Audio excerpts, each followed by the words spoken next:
ఇది జీలకర్ర బెల్లం. ఇవి రెండు వేరు చేయలేనంతగా కలిసిపోతాయి.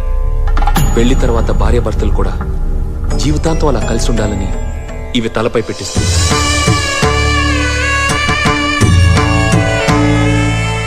ఇది మంగళసూత్రం. మంగళం అంటే పవిత్రత, సూత్రం అంటే తాడు. ఇది మెడలో పడగానే పెళ్లి అగ్ని కంటే పవిత్రం అవుతుంది. పుట్టింటికెళ్తే అత్తారింటిని, అత్తారింటికెళ్తే పుట్టింటిని మర్చిపోకూడదనే 2 బొట్లున్న తాళ్ళని మెడలో కట్టిస్తారు. తలంబ్రాలంటే తలపై నుండి రాలిపడేవి. ఆ ఇంట్లో సిరి సంపదలు కూడా అలా వచ్చి పడాలనే తలంబ్రాలు పోయిస్తారు. 7 అడుగుల్లో ప్రతి అడుగుకి ఒక అర్థం ఉంది. ఒకరి వెంట ఒకరు 7 అడుగులు నడిచి 6వ ప్రాణంగా 5వ తనాన్ని మూటగట్టుకొని 4 దిక్కుల సాక్షిగా 3 ముళ్ల బంధంతో 2 జీవితాలు ఒకటయ్యేదే పెళ్ళంటే.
ஒரு புதிய பருவம் பாடும் என் ஆசை பேரோசை இசையாகும் இந்த திருமண கோட்டை